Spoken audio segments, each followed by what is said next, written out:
morning. Good morning. Good morning. Good morning. How are you? I'm so good. How are you? I am so good, and I am so glad that it is once again Monday morning. And it is the best day of the week. It is. Monday morning. The very best. We are here hosting the Monday Morning Show, and I'm Noah. And I'm Ashley. And we're your hosts, so we are so glad to welcome you to yet another week of the Monday Morning Show. So, Ashley. How was your weekend, Noah? My weekend was really good. I worked an Elton John tribute concert on Friday night. His name is Elton Ron. He is a blast. So it was Elton John music all night long, just big dance party, and it was such fun. That sounds like so much fun. It was great. Yeah. What else did you do? I went to a wedding with your husband. What? Maybe I knew that. You might have known How did you end up at a wedding with my husband? Not you. And not me. Well, it turns out we have family friends who got married this weekend. Separate friends. Yeah, your friend married Chris's longtime neighbor. Yes, and so we both got invited to this wedding this weekend, but you had something really exciting to do, so you could not come to the wedding. I did, What yes. did you do? I missed seeing you guys at the wedding, but my newly high schooler, had her first homecoming dance on Saturday night. So I helped her get ready, and she looked so beautiful, took pictures with her friends, took them out to dinner and to the dance. So here's a picture of how pretty she looked. Yay! Baby Bella. She's so cute. She's so cute. Grown up. Oh, I can't believe it. So you had important things to do on Saturday night, and you could not dance the night away with Chris and I. I could not. It all works out. And then Sunday morning, we went to the Taylor Swift concert in movie theater. Yes. And so that was a great 3 hours as well. 3 hours? Yeah, it's a long show. Oh. Yeah. Wow. So we had quite a full weekend. That is so fun. Yes. And now we're back, and it's Monday morning, the best day of the week. So what do we have to share today? Well, I have some really big news. Big news. That I came love across. Big news. Yes. I don't know how much it's going to affect us here at Freedom Village. It could. But it might. Did you know there is so much surplus wine in Portugal that recently it flooded the streets? What? Yes. So apparently the wine stocks are bursting at the seams because of the economy and other things that people aren't buying as much wine as they used to. And then with some freak accident, one of the distilleries burst open and it was flooding down the streets. Just red wine rivers. Wow, that's crazy. Yeah, take a look.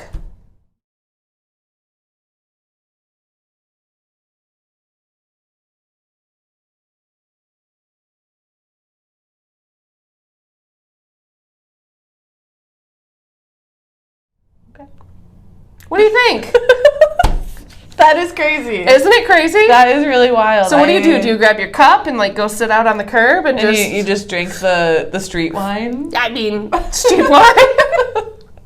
I suppose it is the right price. Yeah. So yeah, that's crazy. It is. Wow. And so how do you even begin to clean up 81,000 gallons of wine? Does it stain everything? What's the after effects? I don't know. I think we're too soon to tell. But wow. Okay, we'll have to keep following this very important story. Tune in to the Monday Morning Show for the hard-hitting news. For the hard news. Well, I'm excited for our event that's coming up in a couple weeks. Me too. You too? Me too. We are hosting our first ever Freedom Village Trunk or Treat. Trunk or treat. Trunk or treat. And the theme song by Noah. I write a theme song for all our events, don't you know? Everything. And so if you were wondering what a trunk or treat was, or to get a better view, we found a really great picture of a local Michigan trunk or treat so you could get a little sneak peek. Check it out now.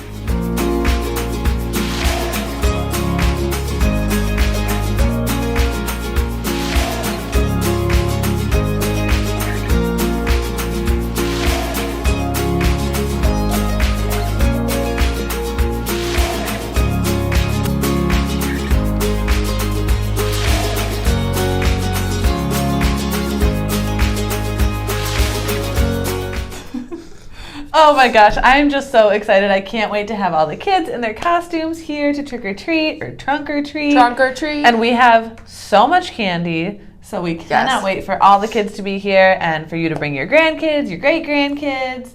Any child you know. Any child you know. If they got a costume, bring them on by. We'll have we'll have games, we'll have volunteer opportunities, we'll have a good amount of trunks for candy to be given out of. Yes. And it's just going to be a great afternoon. It is.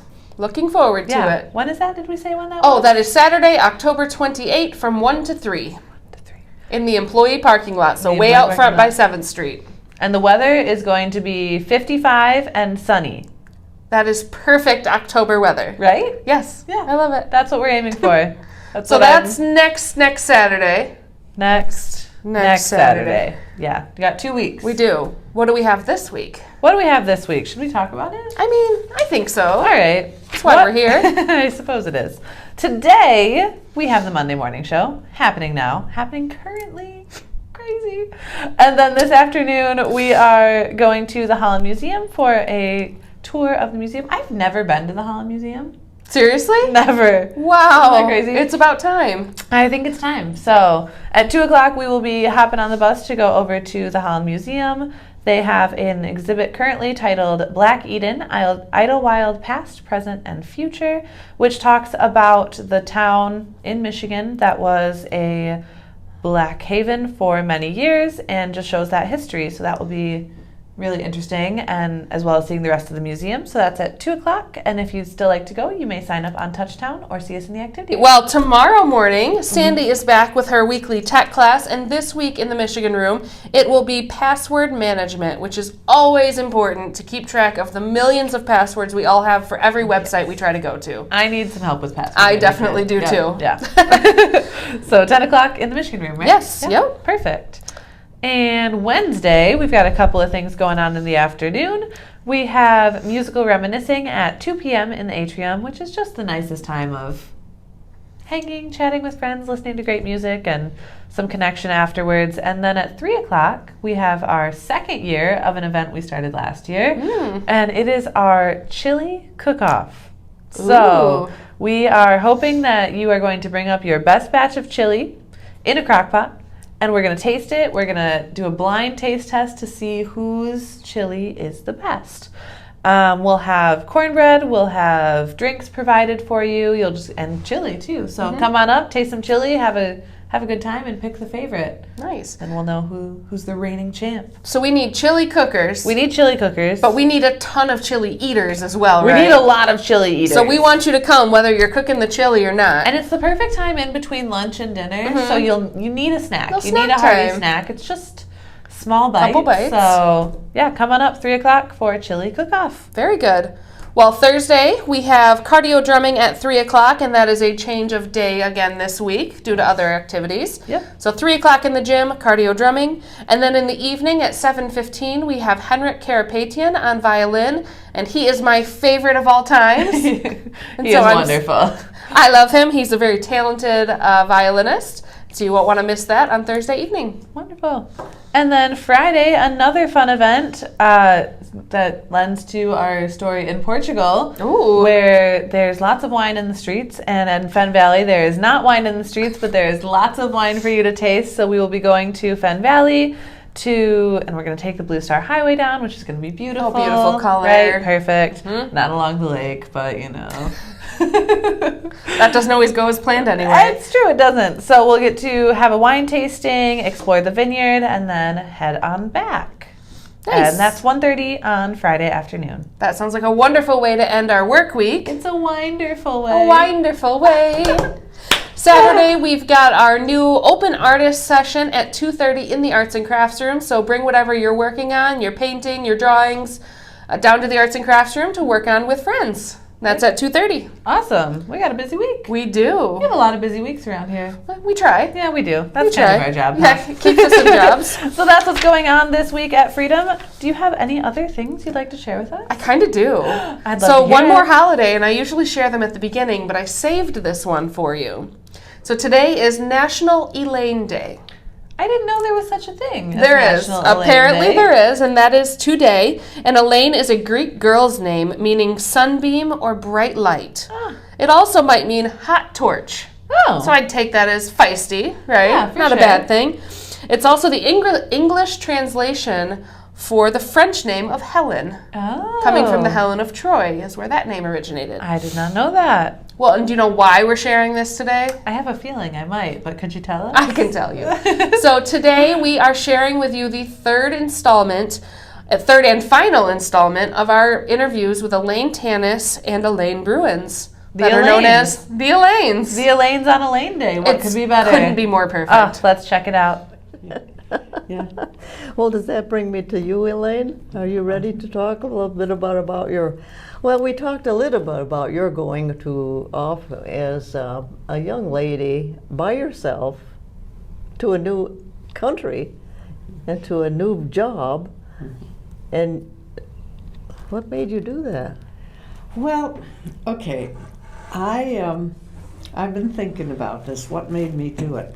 You know, I went out under the Reformed Church in America, and as a child, I was very involved in. I mean, that's what life was back then. Church. Community was in the church, and right. We were centered there in this little town of Waupun, Wisconsin, and So I was always fascinated when missionaries would come and speak. I mean, I was googly-eyed. I just, so interesting to hear their stories, you know, because they had tales to tell.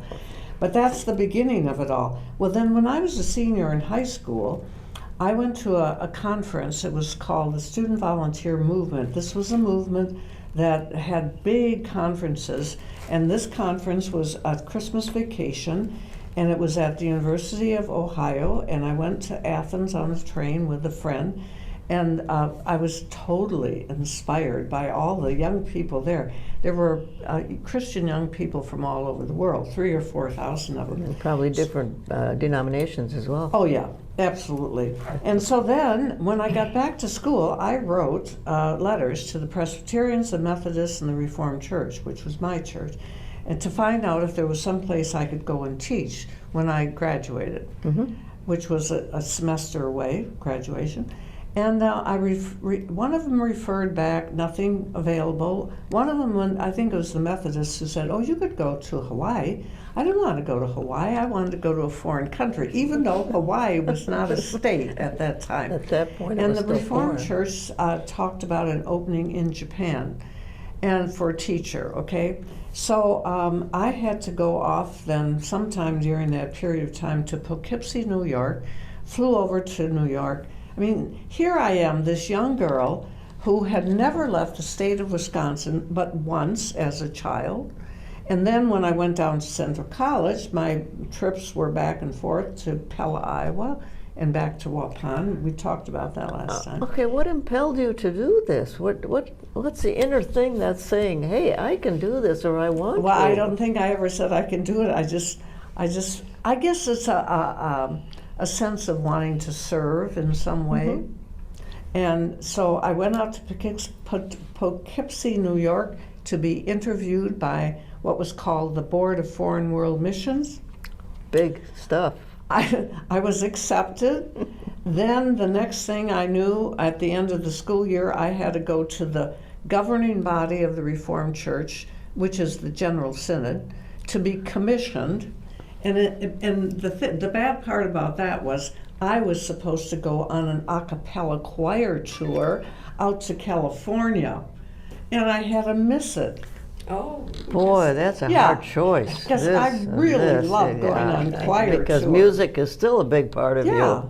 So anyway, and then, okay, so I was commissioned in this June meeting, and then in the summer, I was sent to Allegheny College in Meadville, Pennsylvania, and we had about 6 weeks of orientation. Let me ask you, what are your parents saying about all of this? Well, my father was not living. He died when I was a junior in high school. Okay. My mother, who knows? I don't know.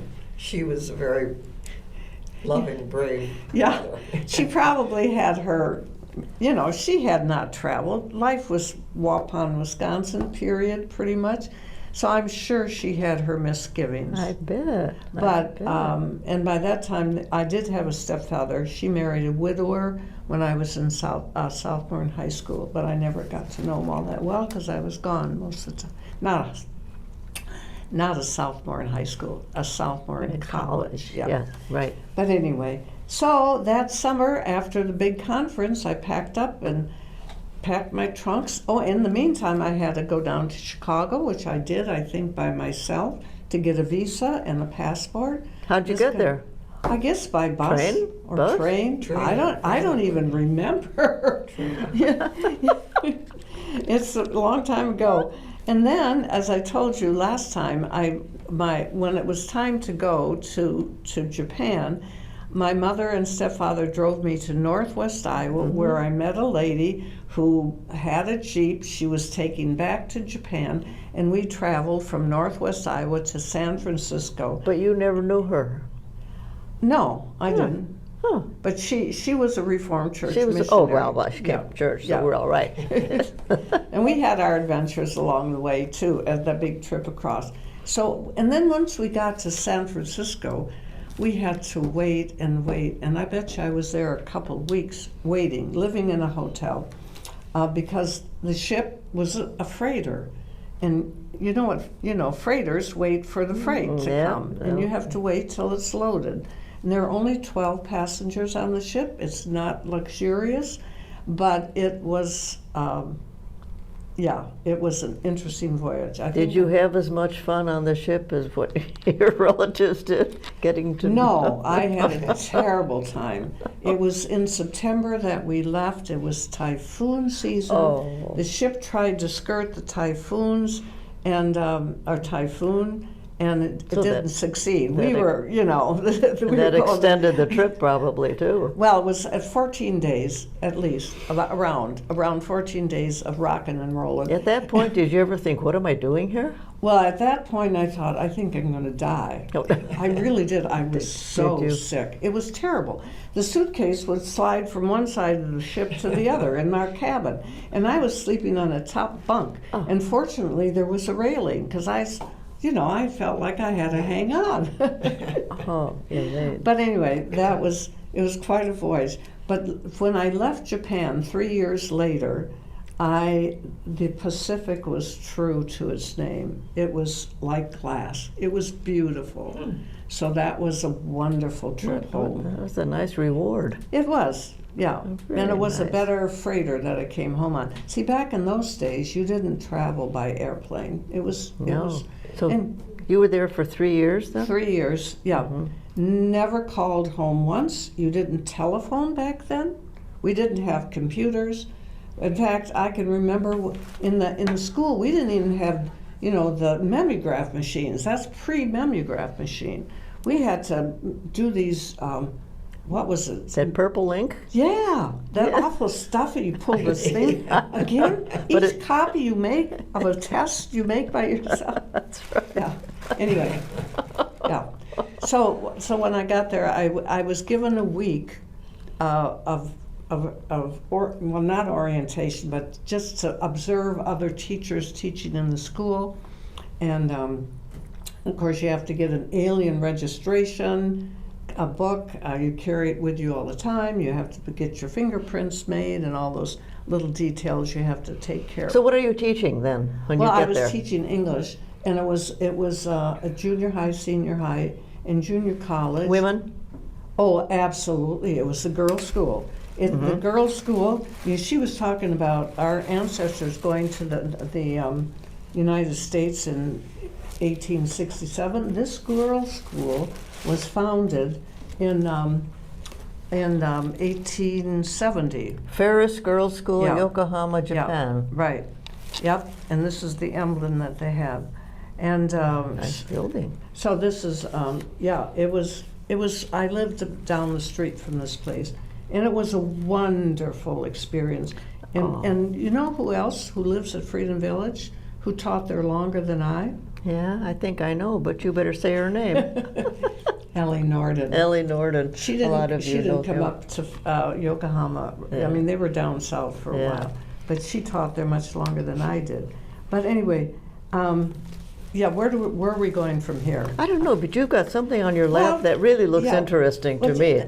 Teaching in Japan was a wonderful experience. Not only experience the culture, and I'm sure a lot of people have traveled to Japan, but things are so different there. Like, for example, I mean, they're not so different, but the girls would all be dressed alike. In the wintertime, they had the navy blue uniforms.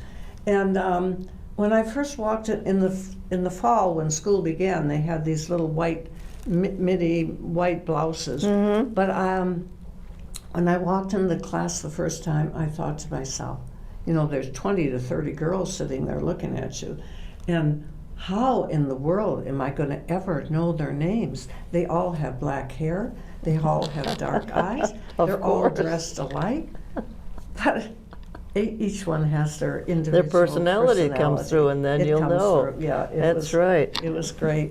Well, anyway, what I have here Here, is, let's put the book over here so you don't have to worry about yeah. that. That's good. Well, when I left Japan 3 years later, this was made by high school students. They are very artistic young people, extremely so. And here, somebody made this little farewell thing. That's an origami bird. You know, that's the crane. Yes. And so every page was made by someone different of the school. These are students who made these. I mean, these things are over 60 years old, I want you to know. Look at the artistry. Yeah. Oh, yeah. Look at that. Okay, now. And here. Oh. Isn't that cool? Look at that. Look at that. Can you get a really good picture of that? Look at that. Isn't that beautiful? Yes, good. Anyway, they were wonderful to teach. And when I left, this is what I brought along to show too. I of course was down at the ship, and all these girls were down below the ship. And as before I went up the gangplank, somebody handed me this. These are all origami birds. There are about 180 of them. Made. They're very. I mean, these are 80 years, not 80, over 60 years old. So they're very beat up. But you know, the origami bird. If you take a look at a nice one, it's. Can you imagine stringing these all up? This was their farewell gift to me. Oh. And it was sort of, That's clever. apparently it's supposed to be a good luck chain or something like that. Well, it's given you good luck, I guess. Well, you got back on a safe ship, and you're here, Yeah. and you've got the beautiful memories. Now, you stayed there 3 years, and you wanted, and 3 years was your. That was enough. That was the set time for me, because okay. we were called J3s. We went out to teach for 3 years. Yeah, okay. that was it. And so. So all of those experiences, how does that affect how you're living today? Well, it gives me a lot of wonderful memories, that's for sure. And you know, I have an appreciation for probably, well, a lot of people do. They have appreciation for people in other cultures. And of course, it's been, and you learned I've had a lot. wonderful life. You learned a lot about that culture when you were there in the 3 years. Oh yeah, for sure. Yes. I think it indicates she's a good descendant of Mas, who was adventuresome and went off to America at a very young age, early 30s. Yeah. So, Thank you, both of you, so much for giving me your time again, even though it was with a little trepidation. It turned out just really great. Thank you. And I just look forward to hearing more of your stories. all right. Maybe over there a will couple. not be a third session. Over a couple. No. Well, we're no promises. Thank you so much for coming, and thanks for watching again. Well, that was great. It was so nice of them to share their time and their lives with us. It's so true. And it is so great to spend another week here on the Monday Morning Show with you. And I think that's all we have for the week. That's it. Oh my gosh. Well, that's Ashley. That's Noah. And we are your hosts. This has been Monday Morning. We'll see you next week. Bye.